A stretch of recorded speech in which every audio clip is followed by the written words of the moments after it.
I never knew how much control Robyn wanted until I stepped back and watched her with the rest of us.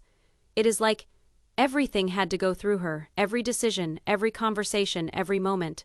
Janelle said that quietly, but the frustration underneath it was impossible to miss. The room was calm when she spoke, but the statement had weight. You could almost feel the shift, almost like she had finally decided to say out loud what she had been holding in for years. And when she paused, it wasn't because she ran out of words. It was because she was thinking about how much of her life had been shaped by someone she didn't even fully trust. All right, let's walk through this. Hey everyone, welcome back. Today we're breaking down something that has been building for a very long time inside the sister wives family. Janelle, who usually keeps her feelings managed and measured, finally opened up about what she saw as Robyn's control issues. And honestly, once you hear the details, it becomes very clear why everything spiraled the way it did.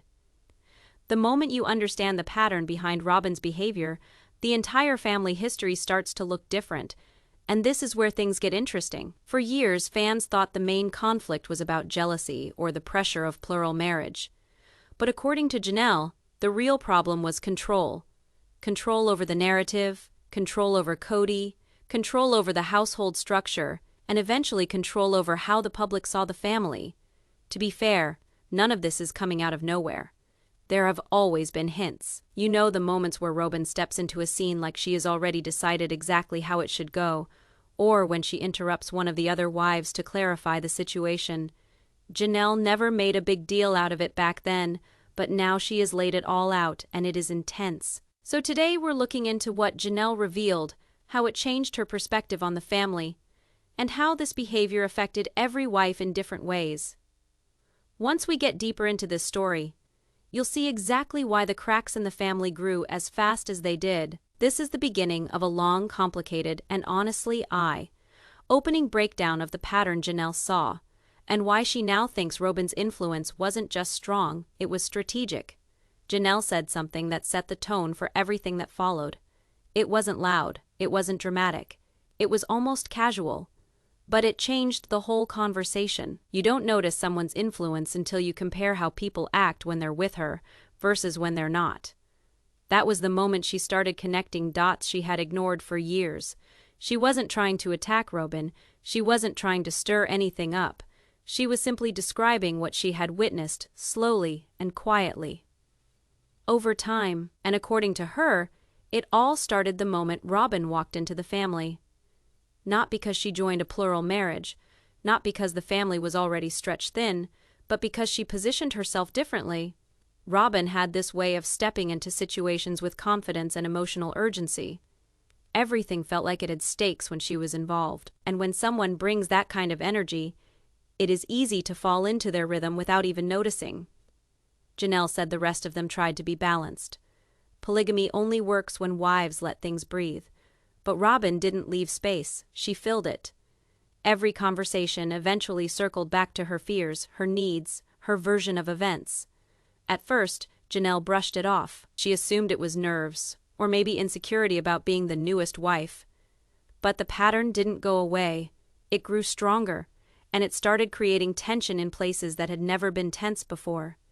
Here is where the theory forms. Janelle believes Robyn needed to be the emotional center of the family, not just a part of it, the center. And once she realized that, the rest of the family dynamics began to make a lot more sense. Robyn wasn't just sharing her feelings, she was shaping the environment around them, shaping Kody's reactions, shaping how certain conversations unfolded, and the wives, whether they liked it or not, adjusted themselves around her emotional expectations. That's when Janelle started to understand what she now calls the subtle takeover. Not loud, not obvious, not dramatic, just consistent. Consistent enough to change Kody's loyalty. Consistent enough to change whose needs were prioritized. Consistent enough to push the other wives into the background without saying a single rude word out loud.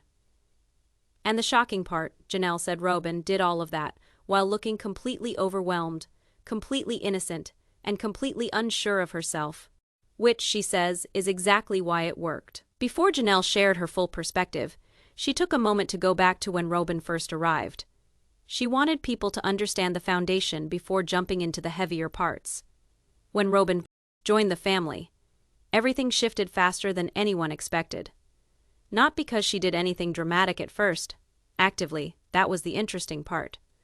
Robyn's influence didn't show up in big, obvious moves. It showed up in small, steady patterns that seemed harmless on the surface. Janelle explained it like this. Every time there was a decision, somehow the conversation drifted toward what Robyn needed most, and it wasn't planned. It just happened, over and over. It started with tiny things where the family would meet, how long someone would talk, which issues were considered urgent, whose feelings took priority, little adjustments, and Janelle admitted she didn't think much of it at the time. She figured it was normal. A new wife comes in, emotions are fresh, everyone's trying to be considerate. But months went by, then years, and the pattern stayed the same. The family wasn't reacting to needs anymore. They were reacting to Robyn's reactions. When she cried, everything stopped. When she worried, plans changed. When she hesitated, Kody hesitated. When she pushed for something, it somehow became the final decision. The most telling part, Janelle noticed she and the other wives started second, guessing themselves. They had modified what they were saying to avoid backlash, and no one had explicitly told them to do that. It was the emotional climate that had changed. Christine would try to bring something up, only to have it reframed around Robyn's feelings. Mary would try to reconnect with Kody, only to feel like she had to make sure she didn't upset Robyn in the process. And Janelle, who tends to keep things level, said she began feeling like the rhythm of the household no longer allowed room for any disagreement that made Robyn uncomfortable. Here is where it finally clicked. It was as if the whole family was orbiting her, unconsciously. Not because she was loudly demanding it, she wasn't at all, but because Kody was centering her, even when he wasn't realizing it. And once that happened, everything else fell into place. Kody became emotionally available to Robyn alone. The older kids felt starved of him. The wives felt replaced. And the home that had functioned because everyone had equal space was suddenly out of whack. Janelle said she hated calling it manipulation. She didn't even want to say it was favoritism at first. She just thought it was an adjustment period, but an adjustment period that never ended. And the more she reflected on it, the more she realized that Robyn wasn't just part of the family dynamic. She had quietly become its center. Janelle has always been the calm one, the logical one, the wife who doesn't get rattled by drama. But she said there was one moment when she couldn't look the other way anymore. It happened during a typical family discussion. Nothing superheated at first. They were just trying to decide something routine, something that wouldn't normally cause any real conflict. But then it shifted in the way things were always shifting. Robyn brought up a concern. Kody immediately leaned toward her side, and the rest of them were left trying to work their way through the emotional aftermath. Janelle watched it go down.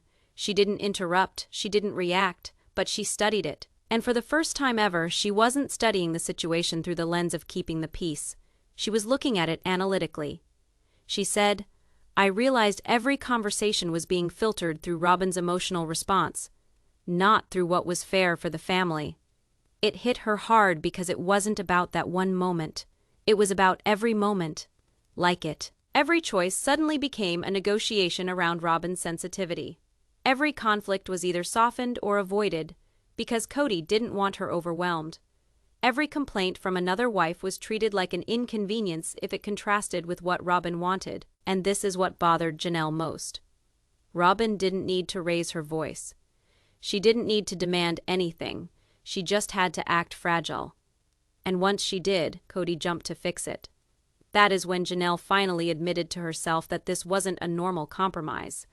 This wasn't the natural adjustment of adding a new wife. This was a pattern of influence built on emotional pressure, even if it wasn't intentional. Janelle said she began to see how Robyn framed situations so the outcomes always swung in her direction. If someone disagreed with her, she cried. If she felt misunderstood, she withdrew. If she felt insecure, everyone had to reassure her. And eventually, the emotional cost of disagreeing with her became so high that the other wives stopped trying. That was the real shift. Not the arguments, not the tears, but the silence that followed. Janelle described it in a way that was painfully honest. We didn't stop bringing things up because we trusted her. We stopped because it always turned into a crisis. The more Janelle thought about it, the clearer it became. This wasn't about one wife being emotional. It was about one wife controlling the family dynamic through a mix of vulnerability, tension, and timing. Once she saw that, she couldn't unsee it, and that is when resentment quietly started spreading. Through the kids, through Christine, through Janelle herself. Not because anyone hated Robyn, but because the imbalance was impossible to ignore anymore. Janelle doesn't usually hit a breaking point. She is the type who makes it through chaos by staying level. But even she has limits, and she finally reached hers during a conversation that should have been simple. It started with a discussion about the kids. Nothing controversial, just basic family planning. But the moment Janelle brought up something important, Robyn jumped in with her usual emotional framing. She talked about how certain decisions made her uncomfortable, how she felt left out, how she needed clarity before anything moved forward. The problem wasn't that she spoke up. The problem was that everything instantly became about her again. Kody shifted his body toward Robyn. He listened only to her concerns. He didn't ask Janelle to continue. He didn't even acknowledge what she said. The entire conversation pivoted around what Robyn was feeling, even though she wasn't the one the discussion was originally about. Janelle watched the moment unfold like she had hundreds of times before. But this time, something inside her refused to smooth it over. She said, "I wasn't angry.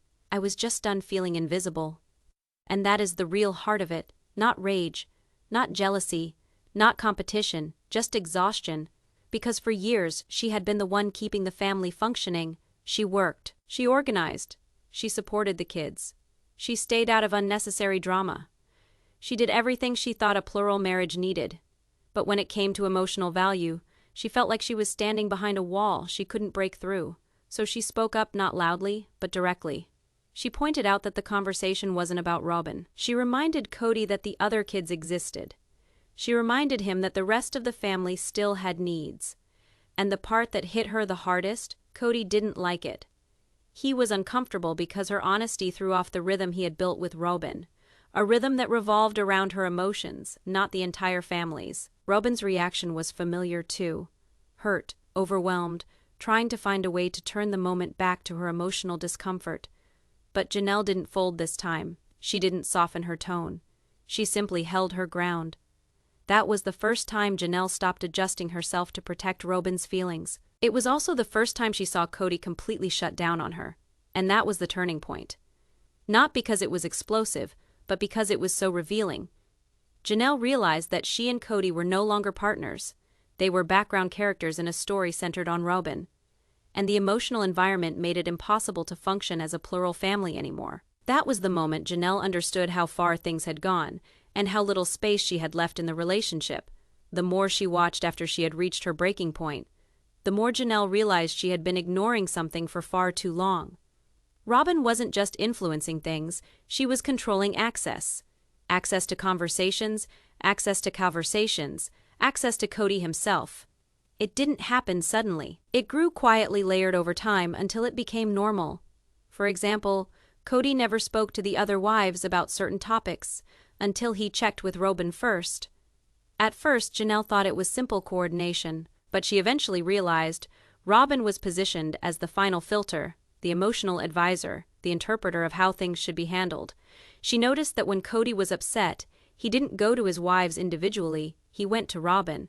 And she decided how the information was relayed. Janelle summed it up like this: she wasn't just sharing her opinions, she was shaping how Kody responded to the rest of us.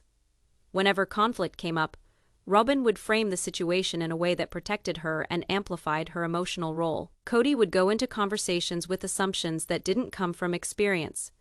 They came from what Robyn told him. And that meant things were already tilted before they even started.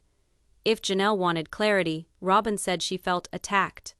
If Christine wanted more attention, Robyn said she felt excluded. If Mary asked for time with Kody, Robyn said she felt pressured.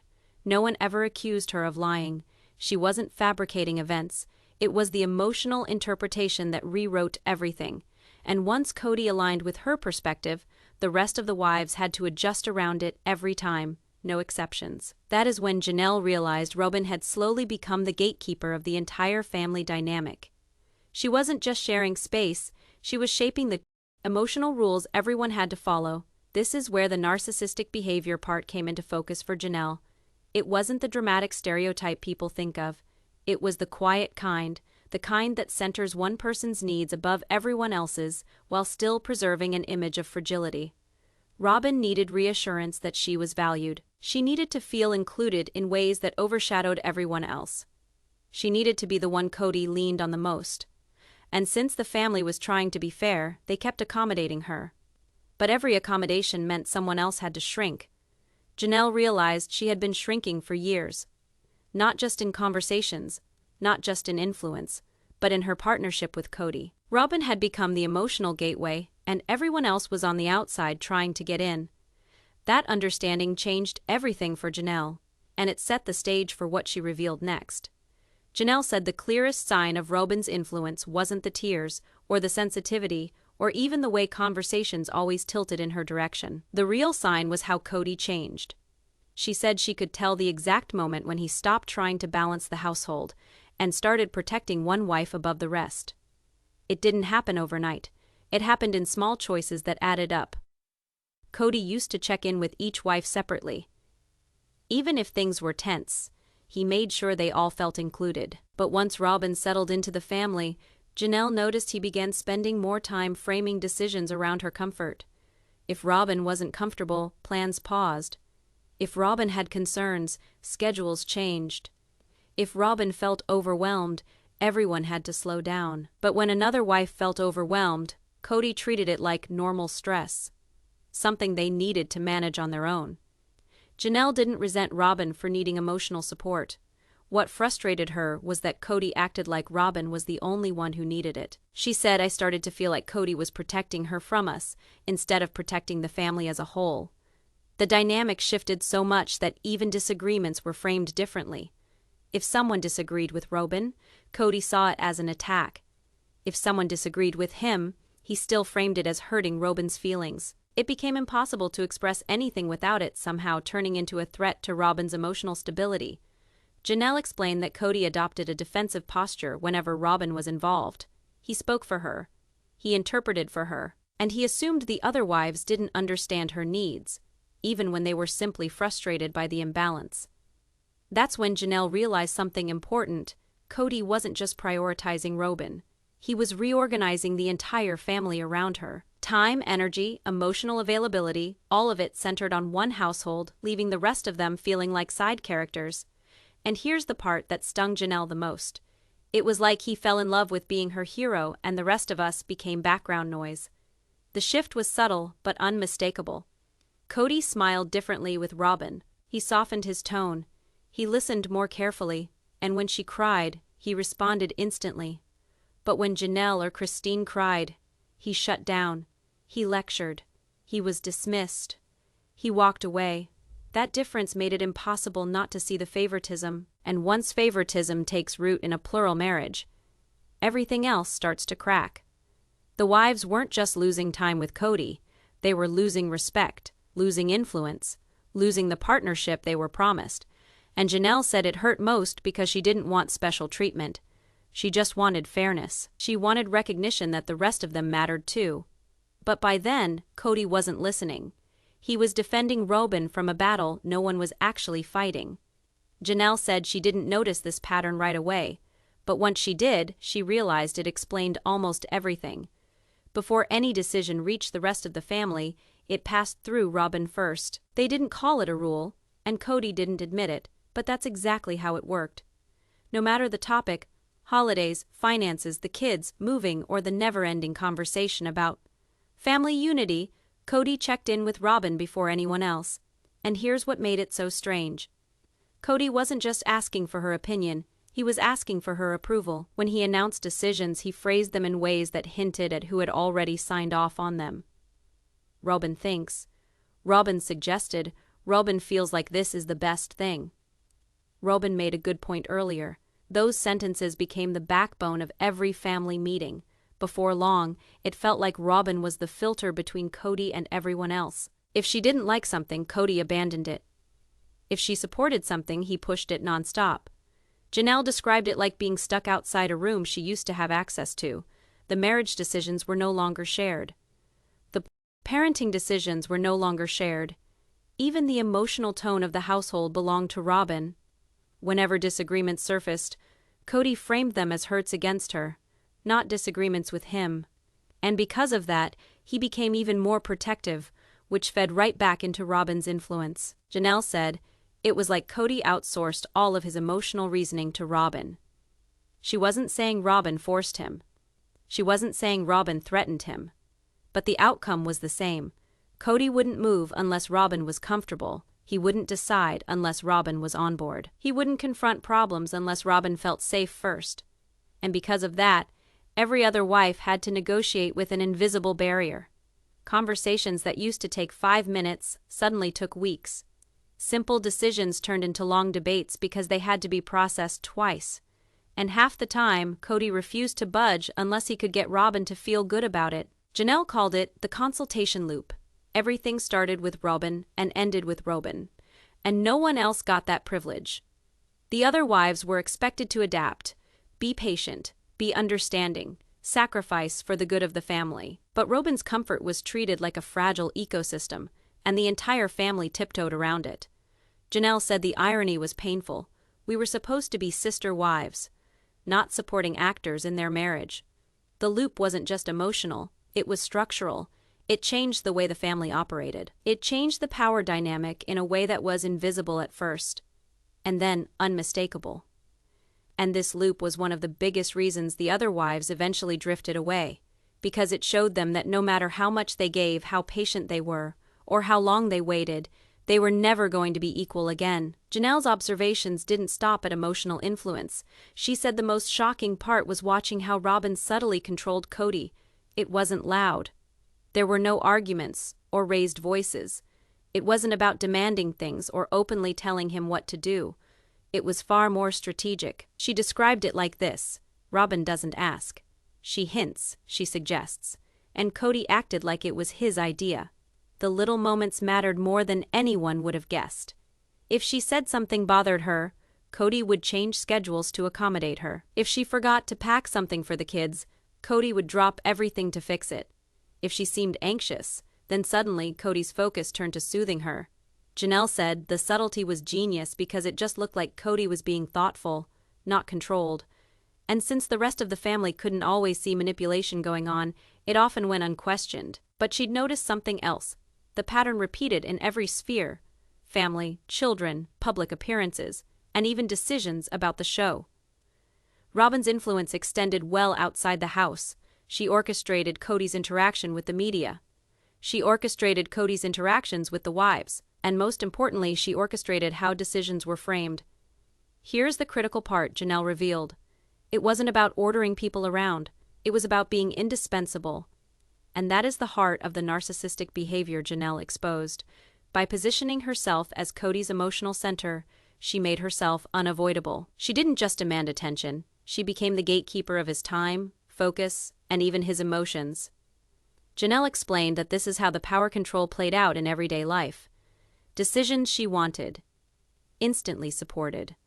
Decisions she didn't want, delayed, reframed, or blocked. Anything that didn't match her expectations, risky. Anything that threatened her comfort, forbidden. And because Kody was in love and emotionally invested, he followed every time. And it wasn't cruel in the classical sense, it wasn't yelling or public manipulation. It was quiet, it was calculated, it was emotional. Janelle said it took years for her to realize Robyn set the rules without ever saying so. And since everyone else fell in line, the imbalance became entrenched. This was when Janelle finally understood what many fans hadn't seen. Robyn wasn't just a wife. She was the architect of Kody's focus and the family's emotional hierarchy. Once that hierarchy existed, everything else in the family shifted around it. One of the most astonishing things Janelle shared related to how different things could be between what cameras captured and what happened behind closed doors. To the world, it may have seemed the family had drama because there was tension in plural marriage. But according to Janelle, that was just a small piece of the puzzle. People see the arguments or the tears on television. They don't see the emotional architecture behind it. Janelle described Robyn's ability to shape the narrative, not just in the family but also in how they were portrayed on sister wives. If a disagreement happened, Robyn would often Make sure it was framed in a way that would bring her concerns, feelings, and role as emotional anchor to the fore. Kody, as usual, sided with her perspective, whether consciously or not, giving her influence over not just family decisions but public perception. Here's what Janelle said made it so complicated. Robyn could take small disagreements and make them into lessons in family priorities. She could make her insecurities sound like reasonable concerns for the group. She could steer Kody's attention so everyone else felt the gap in support. And since Kody validated her view, anyone challenging it would seem unreasonable to the outside observer. Janelle explained it took them into the invisibility cycle for the other wives. Christine, Mary, and Janelle herself often felt their voices were not being listened to. Kody's decisions appeared fair, but they were filtered through Robyn's emotional lens. The world was seeing a united family, but behind the cameras, the family's dynamics had been subtly rewritten around one wife. Janelle said, "It is like living in a house where the floor slowly tilts, but no one notices until you can't stand straight anymore." And that, she said, was the real problem. It wasn't love or loyalty. It wasn't even, really, a disagreement. It was the power imbalance that Robyn created quietly, emotionally, and consistently. And by the time Janelle realized it, it wasn't just a family issue, it was a survival issue for her own voice and identity within the marriage. Janelle said the most heartbreaking part wasn't Robyn's control over Kody. It was how the rest of the family quietly suffered because of it. She explained, "It's not like anyone was being mean to her. It's just that her comfort became the center of everything, and if you weren't Robyn, you just faded." The older wives felt invisible. The children noticed the favoritism, and every small conflict became amplified, not because Robyn wanted to create drama, but because she needed her feelings prioritized above all else. Janelle observed that small things, decisions about holidays, routines, or even daily schedules, became battles of emotional endurance. Whoever didn't yield to Robyn ended up labeled as difficult or uncooperative. It's like the air in the room shifted the moment she entered. You either adapted or you were sidelined. And it wasn't only emotional. The structural power imbalance meant that the wives lost influence over Kody. Decisions that used to be shared became unilateral, filtered through Robyn's perspective. Even simple parenting disagreements were reframed. If another wife disagreed with Robyn, Kody viewed it as a personal attack. If the kids showed frustration, it was interpreted as disrespect toward Robyn's rules. The result: constant tension, exhaustion, a feeling of powerlessness. Janelle said it eventually wore on her. She felt trapped in a system where her voice and contributions didn't matter as much as Robyn's feelings. And the more she tried to assert herself, the more it backfired. Because Kody automatically defended Robyn, it wasn't about love anymore. It was about her comfort being protected at all costs. The consequence was clear. The family wasn't just experiencing minor conflict. The emotional hierarchy was destroying the equality that plural marriage required. The other wives, Janelle said, were constantly compensating, negotiating, and shrinking themselves to maintain peace. And that's when Janelle realized the true cost of Robyn's subtle, strategic control. The family itself was unraveling under her influence, even if nobody was yelling or overtly fighting. Janelle doesn't like to throw labels around lightly, but when it came to Robyn's behavior, she couldn't avoid the truth. She said, "It's not just control, it's a pattern, and patterns like this, they're narcissistic, even if the person doesn't mean harm." She explained what she meant. Robyn's influence was always wrapped in emotional vulnerability. She cried when she didn't get her way. She withdrew when she felt unheard. She positioned herself as delicate or misunderstood. And because Kody and the family responded, it reinforced her control. It was subtle, calculated, and consistent. Janelle said the key markers were easy to see once you noticed them: emotional leverage. Robyn's feelings became a tool that shaped decisions. Gatekeeping access. She determined who got Kody's attention and how much. Influence through vulnerability, she framed everything through her emotional lens. Priority reinforcement, her needs always came first. No discussion. Janelle emphasized this wasn't about mean-spirited manipulation. Robyn genuinely saw herself as needing to protect herself and Kody, but the problem was the effect. Everyone else was pushed to the sidelines. And here's the crux. Because Kody was so emotionally invested, He reinforced the pattern without even realizing it, Janelle said. It's like Kody fell into her orbit, and the rest of us were just spinning around it. The narcissistic pattern created an invisible hierarchy. Robyn was at the top. Kody was protective. The other wives adapted, adjusted, and ultimately suffered silently. Janelle noted this wasn't new to plural families, but the combination of emotional dependence and strategic influence made it extreme in this case. By the time she finally recognized the pattern, Janelle knew that simply accommodating or trying to compromise wouldn't fix it. The system was built to keep Robyn's comfort and priorities at the center. And that, she said, was the hidden cost that the cameras never showed. After years of accommodating Robyn's emotional needs, the family's dynamics shifted in ways that were impossible to ignore. Janelle described it as a slow unraveling. The older wives felt diminished. The children felt tension and favoritism. Kody was no longer the balancing force he once was. Janelle said, "We weren't yelling or fighting all the time, but the air was thick with unspoken rules. We all knew where we stood, and it wasn't equal." She began to notice the effect on her own relationship with Kody. Conversations that used to be two-way became filtered through Robyn's reactions. Decisions that used to be joint became dependent on Robyn's approval. Even holidays, family trips, and public appearances were influenced by this invisible power structure. The energy of the family had shifted to maintain Robyn's comfort and preserve the image of harmony, at least in front of the cameras. As Janelle put it, it's subtle, but the cost is huge. You lose freedom, you lose influence. You lose the equality that was promised. And the other wives weren't the only ones affected. The children could feel the imbalance too. As Janelle explained, kids pick up on these patterns, and it influences how they see authority, fairness, and family structure. By the time Janelle finally decided to speak out, she realized Robyn's behavior wasn't just a personal preference or emotional habit. It had redefined the family system, shifting power in subtle, unchallenged ways. This shift made it increasingly impossible for the wives to maintain their previous level of partnership with Kody. As Janelle says, she finally realized that Robyn's influence wasn't something that happened one time.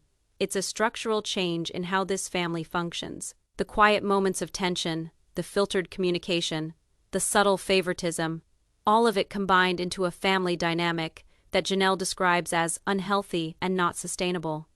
And the longer it went unaddressed, the deeper the impact became. After years of watching, observing, and silently navigating the family dynamic, Janelle finally decided it was time to speak up. As she explained, "I had to tell the truth about what I saw, not to hurt anyone, not to cause drama, but because the pattern couldn't be ignored anymore." Janelle says Robyn's behavior, what she calls narcissistic and controlling, had shaped the family more than any single argument, rule, or decision could. It wasn't just emotional, it was power in action, the kind of influence that changes routines, relationships, and hierarchies without anyone even realizing it. She gave examples: Kody prioritizing Robyn's comfort over the other wives repeatedly, subtle emotional manipulation that dictated family decisions, a household where one wife's feelings became the measuring stick for everyone else. Janelle didn't sugarcoat it. She said the consequences were real. The equality we were supposed to have as wives gone, the balance in the household lost, and the emotional strain on all of us constant. She wanted fans to understand this wasn't a story about who was good or bad. It was a story about how power can quietly shift in a plural marriage and the hidden consequences that come from it.